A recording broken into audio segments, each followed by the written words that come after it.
These are my top 5 games of all time. The list could obviously change as more games come out and as I start to clean up my backlog. But I don't want this video to be too long, so let's hop into number 5, God of War Ragnarok. Now I wouldn't say Ragnarok in specific, but the whole God of War franchise, and mainly Kratos' journey and growth as a character, going from just a revenge-hungry, God-killing animal to trying to be a good father and all around being better. The whole journey of Kratos and Atreus, and Kratos being better, trying to, I guess, atone for the things that he did. As I get older, it kind of starts to sit with me more, and it starts to resonate, and I start to look at it in a different light. If I played these games when I was younger, I'd be like, what happened to killing all the Greek gods, my boy? But now as I'm older, seeing how he changes and the reasons he's changing, all of these things is just, it's something special, truly. And it's like games or anime, manga, TV shows, whatever, that really sit with me and make me think and reflect. Those are the type of things that I really do hold a high value towards. Now, coming in at the number 4 spot in my top 5 favorite games of all time, The Legend of Zelda Ocarina of Time, specifically on the Nintendo 64. The game that started it all. The first game I really dove into on my own. I still remember the feeling of being sick to my stomach when this Shrek-looking motherfucker popped up on my screen for the first time. Or the first time I ran up these red stairs on my way to beat his ass. I really could have put any other Nintendo 64 game on here, like Kirby 64, Mario 64, Star Fox 64. Star Fox was the first game. I was playing that like 6 years old and I was raging hard. But Ocarina of Time kind of just hits a little different, hits a little harder. The next 3 games, which are the top 3 games, are all games I played in 2020. When we couldn't go outside, we couldn't see other people because the ick was going around. So that could have a reason on why I think of these games so highly, but nonetheless, I do believe that all 3 of these games are damn near 10 out of 10 games. But number 3 is Bloodborne.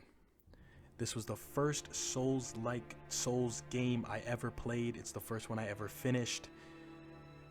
And playing this made me want to walk off a bridge every single time I loaded it up. But all I said to myself was, I just got to see the credits roll. I don't care about 100%, I don't care about platinum. I just need to see the credits roll and we're done. But when Moon Presence didn't show up, I knew that was the final boss from watching other playthroughs. And when he didn't show up, or they, I don't know, when it didn't show up and the credits rolled and sent me right into New Game Plus, that broke me.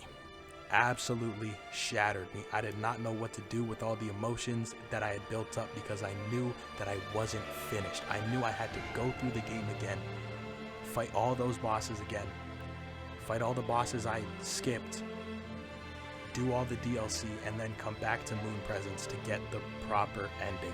And I hated the fact that I needed to do that. And now, number 2 on the list, Persona 5. Now I discovered Persona 5 at the start of quarantine, thanks to a video from Afro Senju. When everyone was stuck inside, no school, couldn't see the homies. So what did I do? I played a game where I went to school, bonded with friends, and battled demons inside of the minds of rotten adults, just like any other teenager would have done. Everything about this game is top tier, in my opinion. But everything about this game is top tier. I don't care about yours. It's top tier. Everything from the story to the gameplay, the main and the side cast of characters, spending time with friends to become closer, doing activities to increase your social stats, grinding levels, trying to kill the Reaper, all sorts of things in Persona 5 that led me to a 150-hour first playthrough. My first playthrough was 150 hours. No other game before playing Persona 5 has I've ever logged that much time in, and no game after playing it have I ever logged that much time in for one playthrough. Honestly, I don't even really know what else to say for Persona 5. There's so much to this game that if I really wanted to get it all out in a organized way, I'd have to make a whole goddamn Google Doc and a goddamn slideshow to get it all out. So that's, yeah. And now for number one, my favorite game of all time, the 2019 Game of the Year winner, the previous game made by the same developers that made the 2022 Game of the Year winner, is Sekiro. Shadows Die Twice.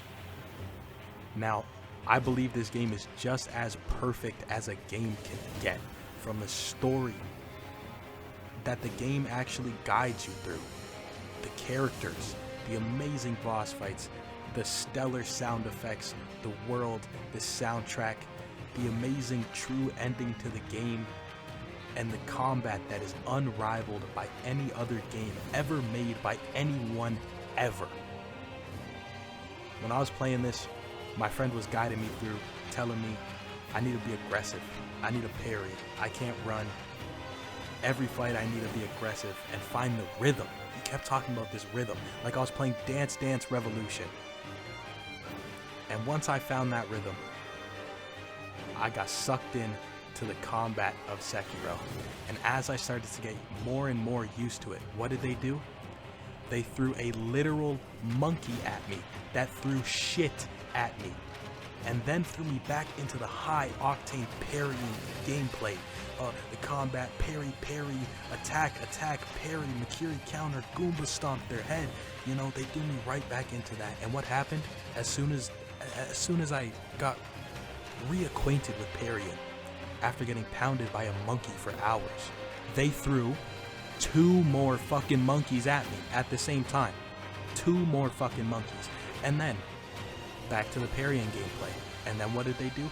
They threw a fire demon that looks like a fiery monkey at me right before my toughest fight yet.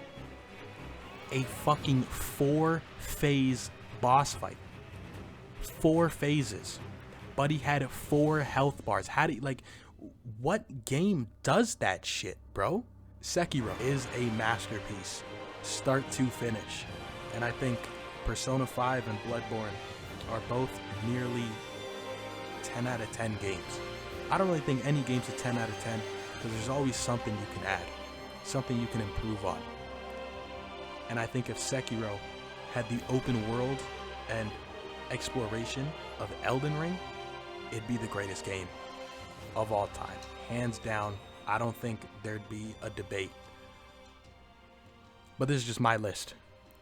Give me your top 5, your top 10, your top 15, your top 20, your top whatever in the comments below. If you want to see me expand on my thoughts on any one of these games, and you want to see a dedicated video to any one of these games, or any game for that matter, let me know in the comments, and I'll get to working on it.